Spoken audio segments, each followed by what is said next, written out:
If okay, awesome, great, thank you, Brad. Yep. Solve it. So welcome everybody to today's Fortran monthly meeting. I think we had a pretty short agenda today that basically covered a couple of things. First of them was basically an update from Az on the his GSOC project for 2024. So the Fortran graphics library. And then if we have time, I would like to give you an update on progress on the stdlib linear algebra implementation. So before starting, I see new participants. So would you like to introduce yourself? Please go ahead. Yeah, sure. My name is Philipp Risius, and I'm a theoretical physicist at a German university. I've got a couple of years of experience teaching Python to freshmen and also advanced students, and I am using Fortran with theoretical physics code, which does quantum mechanical calculations. It's from the 70s. Awesome, yeah. I think most of us have gone through that. So welcome, Philip, to this monthly meeting.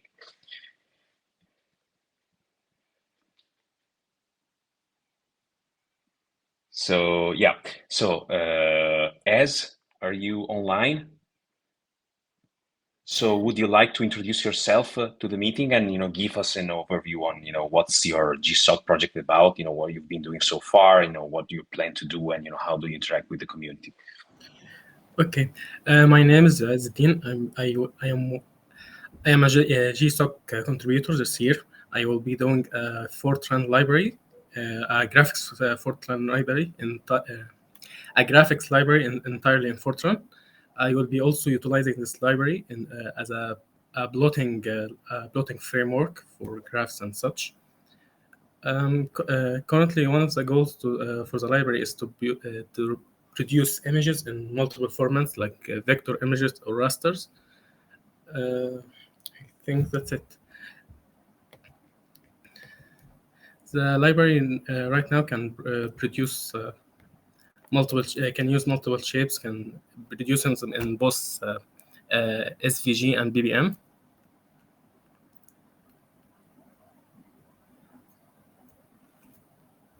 I think that's it.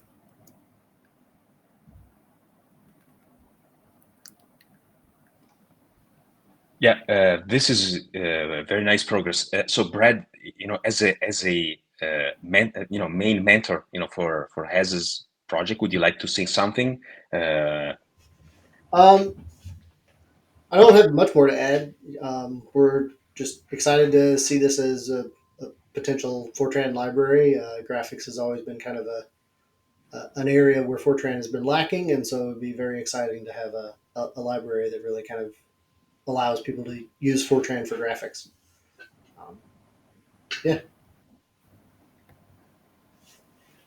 Yeah, thank you, Brad. I have a comment too. It's very exciting to see graphics being ported to modern Fortran. So there's going to be a lot of stuff to think about as you go. But I've seen very, very good progress so far. So I'm excited to see your progress moving forward. To introduce more and more graphics capabilities into your library. That's an exciting, pretty tough, but also exciting GSOC project for this year. Thank you.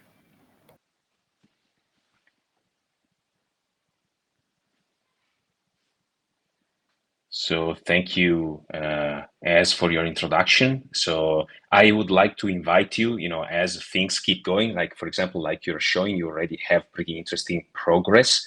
I think this is something that will be pretty interesting, for the Fortran community already, to be able to see that you've, already made so much progress and be able to generate some, at least, simple images with the basic shapes. So if you would like, probably it's a good idea to share some of this progress also on the Fortran discourse.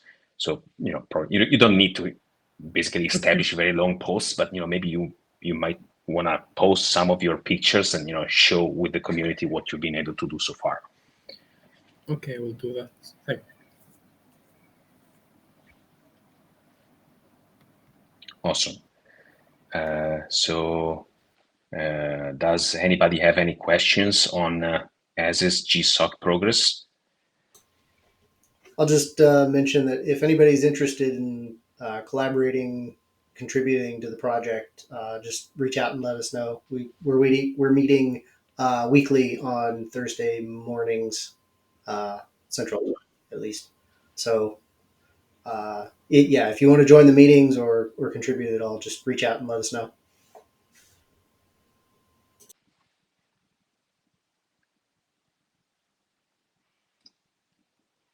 Absolutely. And thank you, Az, for sharing the link in the chat.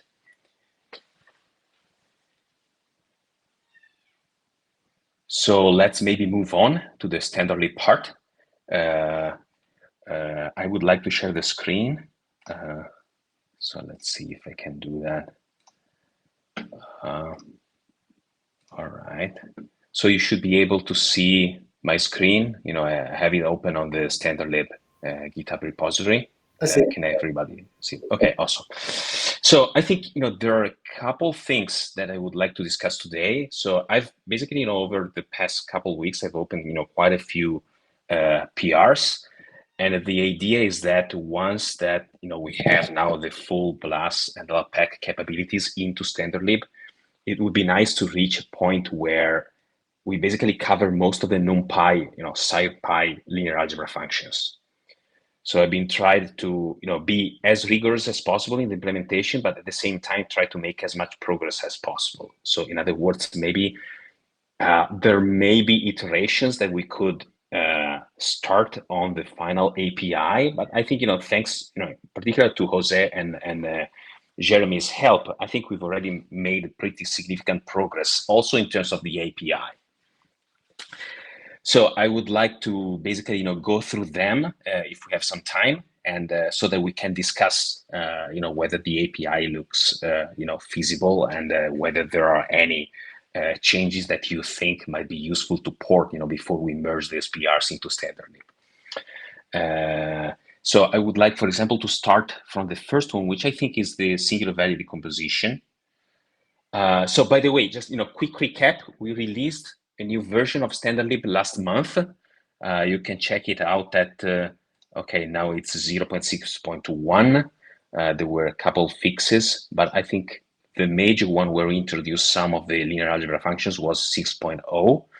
So, and that included, in terms of linear algebra, determinant, least squares solution, and the linear system solver. So now currently, to move forward from that, I worked on some additional operators, singular value decomposition, eigenvalues and eigendecomposition, so eigenvalues, eigenvectors, or both, matrix inverse, and I've basically finished working on the QR factorization. I still, you know, need to clean the code a little bit further, you know, add more tests, but that's also, you know, basically another operator that's basically implemented already. So please interrupt me at any times, because right now I don't see you anymore in the screen. So if you have any questions, please do feel absolutely free to interrupt. So the first that I wanted to show you is singular value decomposition. So I'm trying to follow the same pattern that we discussed, you know, both in the discourse and in previous discussions, where I basically try to have an as high performance as possible version of the high-level API, but at the same time to also have a version that is as close as possible to NumPy, SciPy. So for each of them, what I do is basically try to mimic as closely as possible to what, you know, the other libraries do. So you can see that here, for example, where, you know, I reported the same API that NumPy and SciPy have. In this case, they have, you know, different APIs for the SVD decomposition and also only the singular values. So in standard lib, I tried to mimic the same approach. So we can do singular value decomposition, which is in this case a subroutine interface, which means that by providing the U and VT matrices, we can basically avoid having any allocations. Or we can have the functional interface, which in case of STD is for the values only. Now, if you look at NumPy, I think, you know, you can return more than one function arguments, but we cannot do that in Fortran. So for the full SVD, we have to use a subroutine. But that's also not too bad in terms of the computational performance, because we don't have computational cost associated to the function return when that is an array. And so let me show you, for example, what this looks like in terms of code. So in case of the SVD, it's as simple as it gets. So we call SVD subroutine, and it returns singular values and the left and the right matrices in a U and a VT, V transpose. So of course, that later you can check that the results are correct, but this is of course part of the tests. Other example is with the singular values. That's just simple functional interface. So for SVD, we don't have the option to make these subroutines pure. And you can see that in the implementation, they're not pure because the underlying LabPack functions have intent out arguments. So it's not possible. And at this stage, without changing the LabPack backend to make these subroutines pure. So second one is eigenvalues and eigenvectors. So basically eigendecomposition. So same thing, try to make it as close as possible to NumPy and SciPy, but same wise, we have this problem where we cannot return more than one function argument. So for the cases where, for example, in NumPy you can have 2 return arguments, then we have to use a subroutine interface. So in this case, I had to do a little bit of manipulation of the outputs because in general, the eigenvalues can be either real or complex conjugate. So the choice that I made is to always return a complex array of eigenvalues. But this, of course, will contain either a real, as a complex number, a real number, or a pair of complex conjugate numbers. Because the way that LabPack does this is whenever there is a complex conjugate pair, it returns 2 real numbers, where the first one is the real part and the second is the complex part. But this is, of course, pretty confusing. So I think what we want is to return a pair of complex conjugate numbers as complex arrays. However, this means that the return array value for the eigenvalues is always a complex one, even when we do the eigenvalues of a real matrix, for example. And as I said earlier, same thing, both functional interface and the subroutine interface. So let me show you what this means in practice, which I think is easier to look at. So starting from the first example. So let's assume, for example, we have our matrix here. We do we call the eigendecomposition, and as you see here, both lambda and the eigenvectors are arrays of complex numbers, as you see here. And then you can print, and of course some of them will have only a real part, and others will have will be complex conjugate pairs. Same thing for complex Hermitian or real symmetric matrices. There is a slightly simpler internal implementation for the case of symmetric matrices. And since both NumPy and SciPy do this, I think it's useful to also have this function. But the API doesn't really change. What changes is the function, which is now eig_h for the symmetric version. But the result returns exactly the same API. Same thing, there is a functional interface for the eigenvalues only. So lambda, which is returned as a function value. I think this is pretty useful, because I think if you want to return the eigenvalues as a real matrix, you can rely on the internal conversion from a complex to a real number. So you can have, for example, I want the real part of the eigenvalues only. I do, real lambda, and then I exploit the intrinsic conversion. So I think, overall the API is pretty similar to what you have in NumPy and SciPy. For that one, you can just use the implicit conversion from complex to real, but I think a lot of places you'll get at least a warning from the compiler. At least if you turn on those kinds of warnings, right? Because Yeah, maybe. because the conversion loses information, right? No, I think you're totally right. So maybe I'm saying something wrong here. Maybe no. Let me check, because maybe I'm saying something wrong, because it is possible that the eigenvalues of a symmetric matrix Mm-hmm. never have a complex part. Right, So but maybe the LaTeX. compiler doesn't know that. Yeah. So let me check what I did here. Yeah, good. No, I think you're right. We would certainly have a warning in that Yeah, case. you can ignore the warnings, but they'll be there. Yeah. I think so. So I kind of have the question of, would it make sense to actually have two different functions, one that returns to complex and one that returns to real? Yes, I've thought about it. So now, so what would we do when we have a pair of complex conjugate values? We would just, drop the complex part and return the real part only, or should we do what LAPACK does, which I think is confusing, because if we return a pair of real values and you don't know that those two subsequent scalars in the array represent the real and the imaginary part, you might be thinking that those are two real values, which I think is confusing. Of course, at the time that LAPACK was made, of course, there was, memory was not cheap, and so they would do this sort of tricks all the time. Yeah.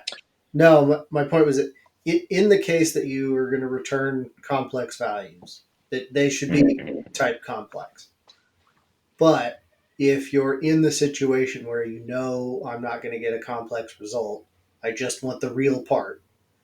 I want to be able to call the function that just gives me the real part. Yeah, I think it makes sense to have. Yeah. I think I will make a note. I think it makes sense to have. Mm-hmm. Although, should we print an error, or at least return something to the state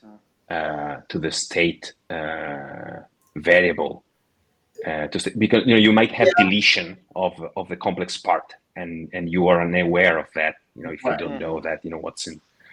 Yeah. I personally, if I may speak, Go ahead. I personally feel like it might make sense to have like two routines, one for symmetric matrices, where you can call it with, I know there's going to be real eigenvalues only, and then the general routine should return complex values, and it should always work.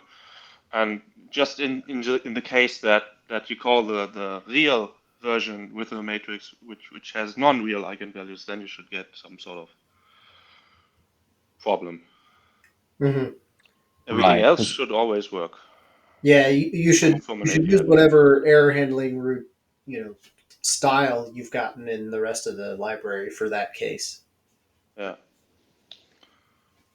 Yeah, so one option I think to discuss is maybe to be able to return a real array also in case of a general matrix, but in this case we should print in sort of an error state.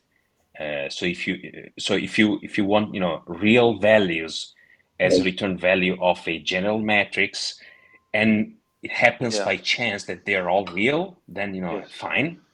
But if it happens by chance that that some of them are complex, maybe you would like to have a non-zero return state, which either stops the calculation or you have to require that as an output. Yeah. Yes, I Some think sort it of makes sense. magnitude, total magnitude of all non-real components, I guess. Right. Makes a lot of sense. And otherwise, you just use the complex array, and that returns the full, space. Yeah. Or, if you have a symmetric matrix, you run the function for the symmetric matrix. Yeah. Yeah, makes sense. All right, thank you. That makes a lot of sense. So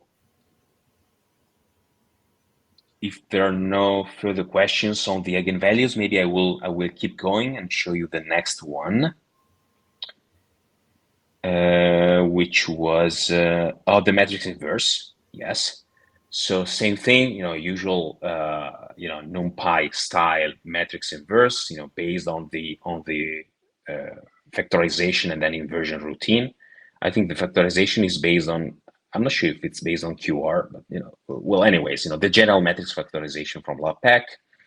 So in this case, the libraries have a very simple API because there's really not a lot that you need to interact with, or to set for the inverse matrix. Also because this is not a function that you use all the time, because typically it's an expensive operation.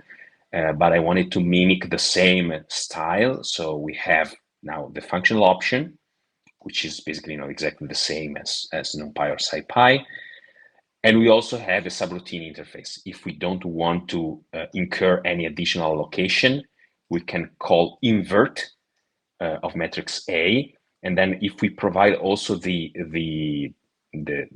pivot array, for the ordering of the matrix, then no allocation at all takes place inside the subroutine.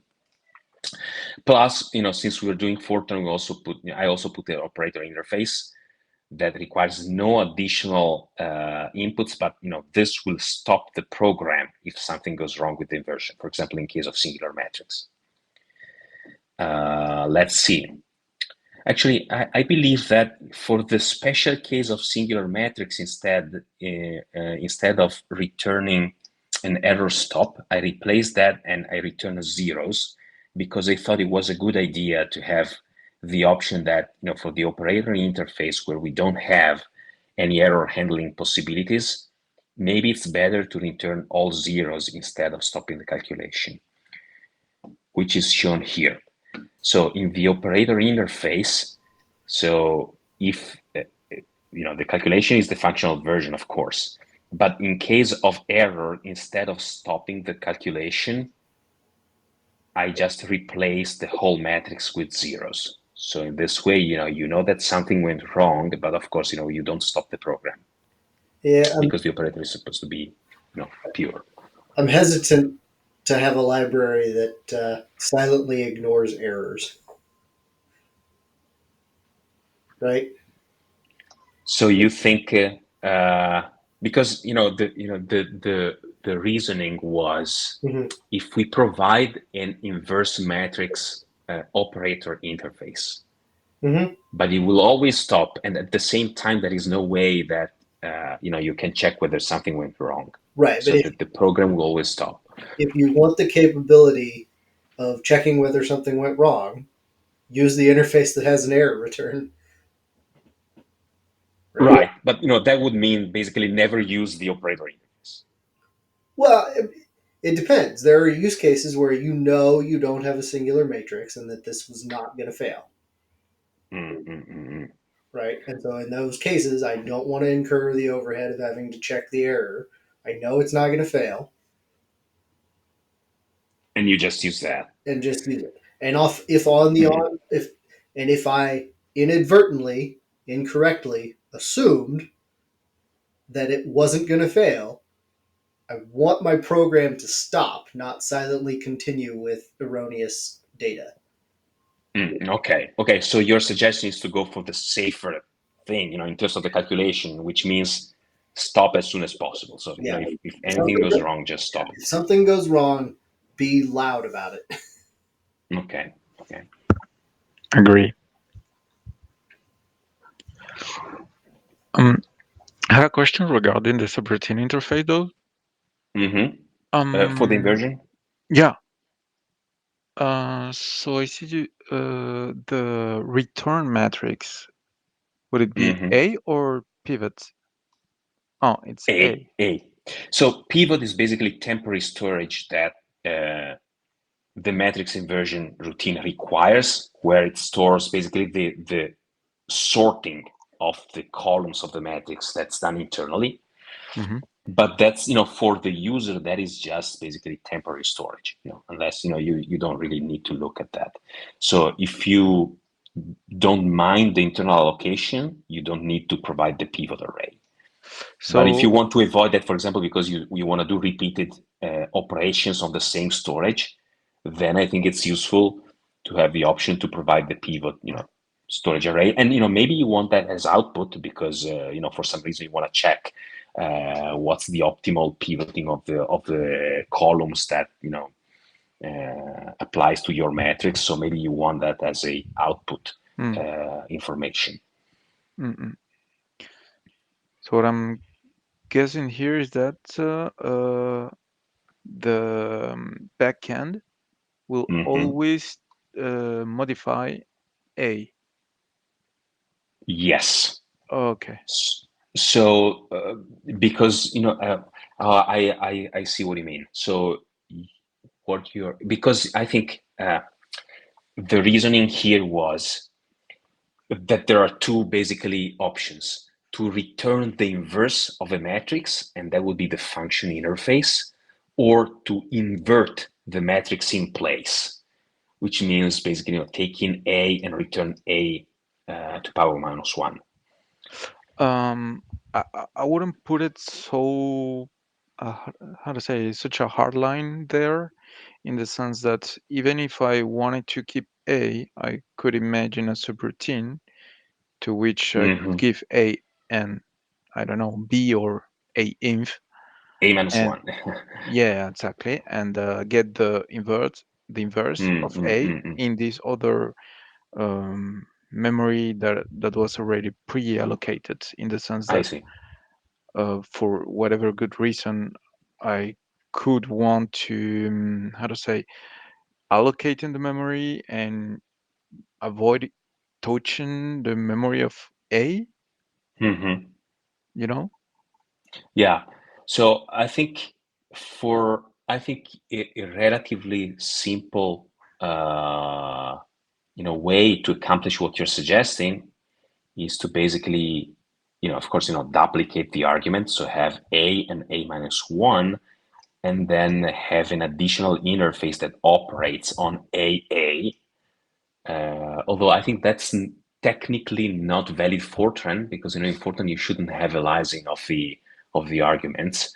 But probably there are ways that we could trick the compiler into not seeing that. You copy the contents of A into A inverse and then call this version. Right, exactly. If that's the way you want to do it. I mean, you could provide the interface if you want to make it convenient, but yeah, I see right. your point. That's basically the implementation. Right.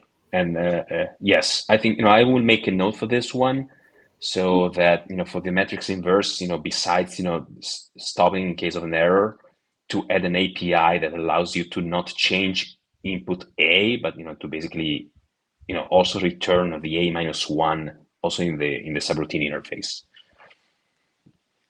Okay, thank you, Jose. I think that's useful to have. No, but discussing with you, then I think that if I want to avoid touching my matrix, then I could use the subroutine version by making sure to, before calling it, copying the matrix, and then Right. I just know that the metric that I'll give to this routine will be the inverse. Right, exactly. I think I Okay. think it's useful because the functional interface, you never know whether you incur a new allocation, or that might be additional overhead because of the function return argument, that you never know what the compiler does there.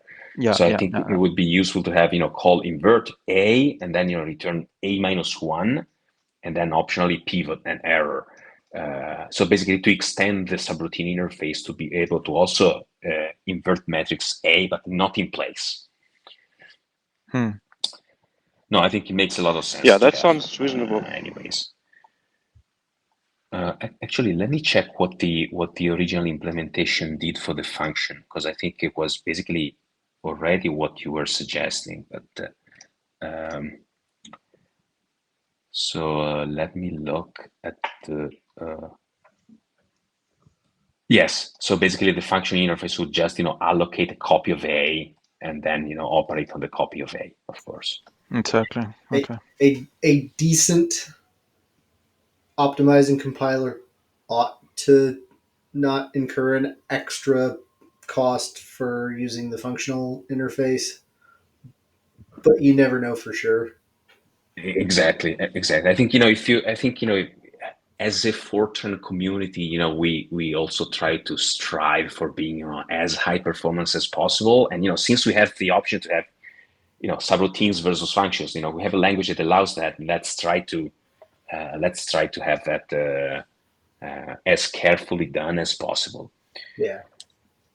So yeah, I like these additional options, and so we'll extend the API to that too, because it's basically exactly the same thing but done in a subroutine interface. So you For the function version, and I always struggle with this.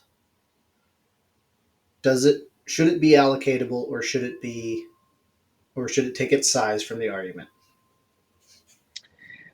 So for safety reasons, recently I've also been struggling with this. I never know what the compiler does, because in theory, as you're suggesting, you could provide the inverse of A as size A1, size A2, and then let the compiler with the intrinsic assignment decide what to do on the return value, because the return, the what's on the left hand side could be anything. It could be a static array, it could be allocatable, it could be anything, right? Or you could be So, but asking the result to something else, right? exactly. But I think besides the very small matrices, I think it's what the compiler does is very similar. Whether you specify the fixed size or not. So recently my coding style is to always use allocatables as a return value.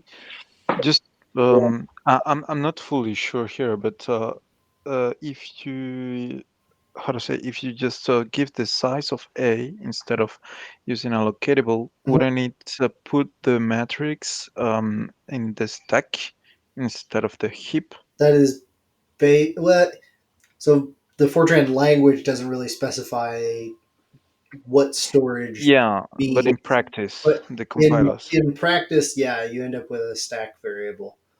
So Mm-hmm. what will happen is, on entry to the scope where you're calling this function, it's gonna look at the interface, go, oh, this is returning a matrix of this size. I need a temporary stack variable to put that result in before I invoke it. So you think it would be faster to use the to the It will be faster because it will do stack allocation instead of heap allocation. It is less safe because if you exhaust the stack with a big matrix, you crash. Yeah, I mean, I'm not sure anybody will want to invert a million by million dense matrix on Yeah, on a single machine. But you never know. yeah, exactly.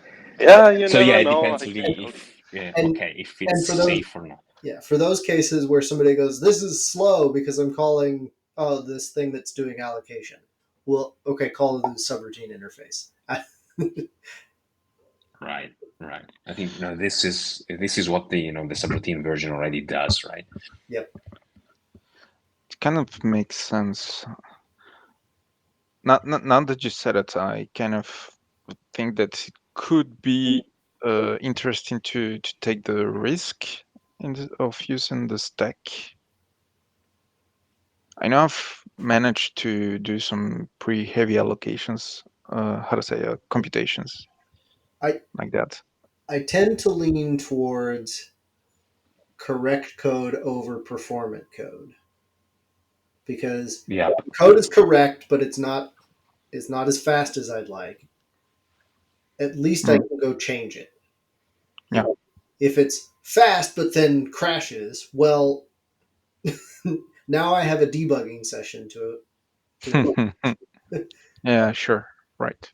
and Yeah, I believe because a lot of times you might think that performance is going to matter, and it really doesn't. Yeah. And well, allocation is actually very fast enough. So thank you. nowadays, yeah. Yeah. So I guess I'm not an Intel Fortran compiler user, but I believe there have been discussions on the forums that talking about how the Intel compiler tends to crash if you use stack variables too much. Yeah, different compilers have made different choices about defaulting to stack or heap allocation, and everybody complains about both. So, right. Yeah. Okay, so maybe let's keep the sure thing, the safest. Yeah, I think Jose, as you're suggesting, the effort that we should do here to provide the fastest possible version is to have a subroutine interface that basically allows you to have separate storage for A and the inverse of A. I think that's the topmost performance that you can reach. Besides, of course, this is it's a pretty slow operation because it's a dense matrix, so it involves a factorization. So people are never going to use it for large matrices anyways. But I think most we can do for performance is probably provide a more flexible subroutine interface. Yeah. Also, as you probably noticed here, because this function is not pure, I haven't really bothered, making the two different interfaces for, a pure versus a non-pure function because the underlying, LAPACK function is not pure. So I just, in this case, I just use optional intent out state variable in this case. Okay. Awesome. Thank you, guys. Very nice discussion. So let's see. So let me show you a couple. I don't have the tests implemented yet. Actually, ported to standard lib yet. I have them in my Quarry, let's call it a Quarry repository. So it already works pretty well. The QR factorization. So same thing. This now works for a general matrix. So what NumPy and SciPy do is, because it works for a general matrix, a square one, so size of A is mn, what you have is, it could be a longer matrix, for example, least squares type of evaluation. So what the options are in NumPy are that you provide what they call a mode, which is basically an additional flag that tells you what LAPACK should do internally. And LAPACK has several options where you can basically either provide a shorter version of the operation or the full one. So it turns out that the full operation is basically you never really use it because your final matrix basically has a zero part. So the upper triangular matrix, of course, is square, and the lower part in the longer version is zeros. So usually, you want to save storage and maybe not to do the full factorization, but just restrict it to the square part. And you can do that in NumPy by specifying, reduced, which is, by the way, the default version, or the complete version to return the full one. I think in Fortran, we probably don't need to bother with, specifying, additional flags that probably are not very clear.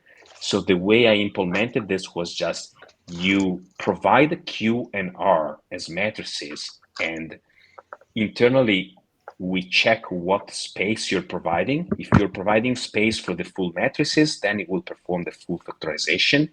And if you provide space for the partial operation, which is basically the square part, it will perform the reduced version. I think, because, Fortran is a little bit more elaborate as a language, I think it makes sense to not have the user specify this all the time. Plus, one thing that they provide is typically a raw version, because the LAPACK has two steps. The first step doesn't really provide the Q and R matrices, but provides some internal representation of the Q and R factorization, and then converts those values onto the final matrices.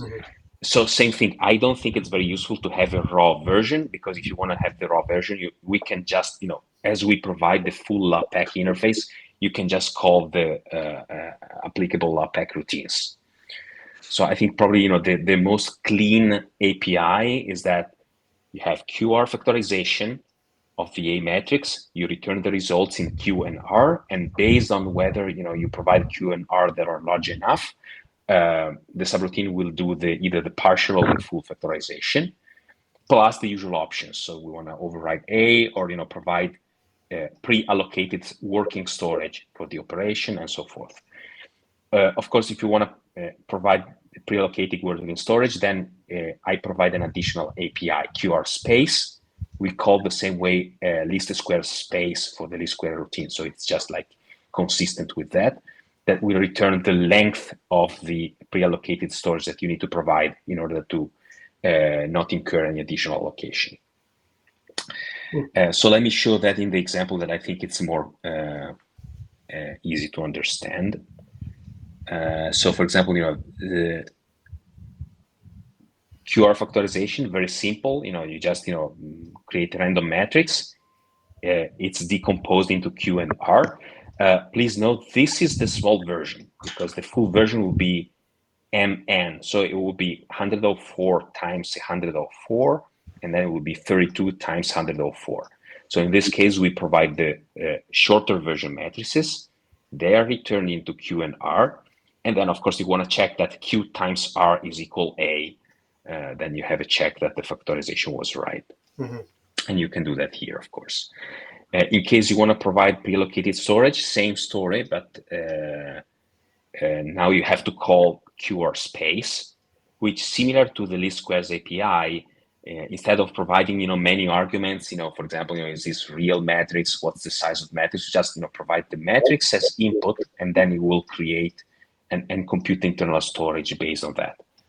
So you return L work, and then you pre-allocate your space, and then you can compute the QR factorization with the pre-allocated storage. As easy as that. And this, of course, is works for any matrix, so it's very easy to test. Mm-hmm. And I think that's pretty much all that I have for standard progress. The querying the provided space for the outputs is a clever implementation. Mm-hmm. What if the size of those spaces is just wrong? Yeah, so let me show how it works. So it's typical. This is query workspace function. So this is typical LaTeX way to do that. So you typically call the applicable function with L work equal -1, and that will return into a dummy working space argument that in this case just like one scalar. It will return the size of the working array that you need. Of course, it's a little cumbersome because of course that this is a workspace query, so it will always return basically a 0 error flag unless you have problems with the matrix, which means if you provide, for example, an empty matrix or stuff like that, this might return an error message. So we still have to have an output error flag also in the workspace query because of the way the LaTeX works. That it's basically a call to the function. So the way I implemented this, because there are actually two separate functions, two separate steps. First, the QR factorization, and then the matrix sorting that returns the full matrices. They typically have different workspaces. So the way I'm doing this to spare an allocation is basically pick both and then just take the max out of them. Sure. And I'm doing that also in the in the internals. So in order to basically have only one allocation, since that is basically reused for separate steps, I just do one allocation. So if you provide the working storage, just point to it. Otherwise, allocate only once, and then of course use it for both the factorization and the second matrix ordering. The function that returns the full matrix output. Right, but my question is more about the Q and R argument. Right. So there's an initial. You look at their sizes to determine if you're doing the full exactly or partial solution, right? Right. But what if they're not the right size for either of those?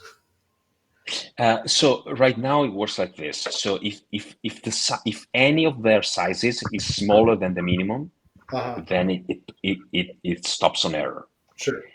If it's larger, as large as possible. So if it's if you don't provide enough storage for the full version, then it will perform the reduced one. Okay. Otherwise, it will perform the full one, but assuming that you might be providing additional storage. Okay. So same wise. So actually, if you look at the internals, I did a lot of internal basically tricks to avoid additional allocations. Because first you need this tau array that returns the value from the QR factorization function, and I basically rely either on Q or R as temporary storage for it to avoid additional allocations for the first step, and then for the second one I need an additional scalar because the size of this is exactly the size of a column, but R11 is actually a value that you need to access. Yeah. But everything else is an empty row because this is an upper triangular matrix. Yeah. Right? So I basically, create a copy of the first element and then, in other words, do some tricks to be able to avoid, let's say, to minimize the allocations. Right. It just it feels like, and sometimes I struggle with this, is if it's not exactly the right size for the reduced, or not exactly the right size for the full, is that indicative of a user error, or did they really intend to just provide extra storage? Right? Right. I'm totally open to discussion. So if you listen to some people, they want all the options where you should be able to provide, for example, LDA, the leading dimension could be anything, and so forth. But I think we should at least enforce some size checking. So if you think it would be useful to exactly check the sizes and enforce that the size should be exactly either for the reduced version or for the full one, then I'm open to also changing this logic. I don't have a strong opinion on it. Right now I thought probably API wise, it would be better to avoid having an additional flag where you should specify whether you want the full or the reduced version. So it seemed like the most straightforward one. But as I said, I don't have a strong opinion on this. I partially just feel like if Q or R is not exactly the right size, feels like a user error. Like you didn't give me the right size matrix for the answer, so I feel like that you've given me the wrong thing. Yeah. Like maybe you've made a mistake in how you're trying to call this thing, and I should stop and let you know. But yeah, no, it makes a lot of sense. So if you think it would be useful to enforce more of the shape of the matrices, then I will just put an additional check whether it has to be either full or reduced version, but it has to be the exact size. Yeah, for I either think one. so. Okay, makes sense. Agree with that. Yes, so quite a lot of interesting discussion and notes here. So please keep following the Standard Lib repository and share your thoughts there. Actually, if you have the time to look at this code and to take some time to review, that's super appreciated. Because this is math code, so errors are behind the corner every time. But it's good progress, and I'm liking the design. Thank you, Brad. I think I agree. Actually, looking at what NumPy and SciPy provide, we're not far from having a fully complete set of linear algebra functions. The outstanding ones are, finishing on the factorization side, we have Cholesky factorization, and then we have all the matrix norms. But then it's pretty much all. Cool. Okay, so I will stop sharing the screen if you don't mind. How do I do this? Okay, so does anybody have any other questions or would like to discuss the additional topics? I don't know if you want to take a look at the your last PR about GCC 13? Oh yeah, yeah. Let's Because see. so what I check is that if you remove GCC 13, but then if we want to keep how to say the latest GCC, you have to include explicitly Ubuntu 24.04. Yep.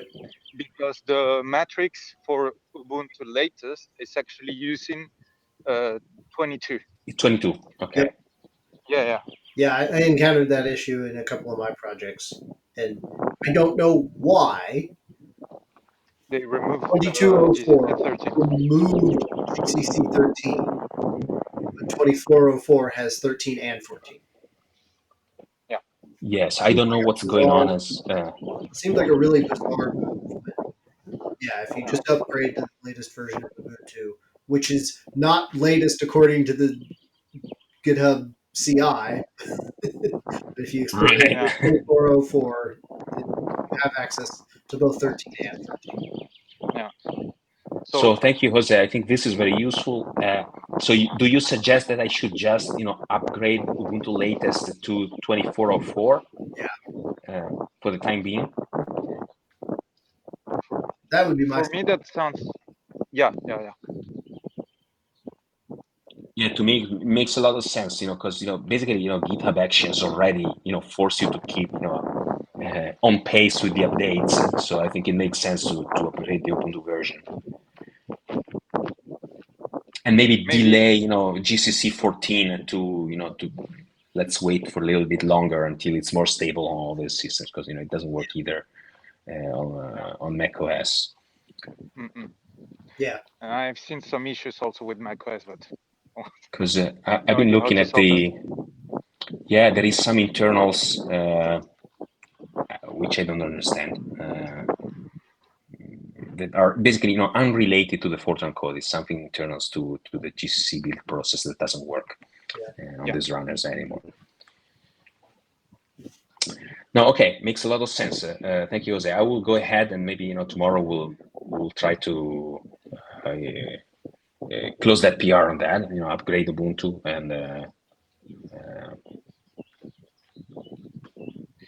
Yeah, And what I let's did fix to that. Let's test fix was that. basically to leave on one of my repos to leave Ubuntu latest, and then one with explicitly saying Ubuntu 24. But for stdlib, I don't know, maybe just to keep the latest being the actual latest, so explicitly writing Ubuntu 24. Yes, I think it's useful, once we upgrade Ubuntu, to upgrade it for all compiler versions. It doesn't make a lot of sense to have it only for GCC 13. Yeah. Okay, awesome.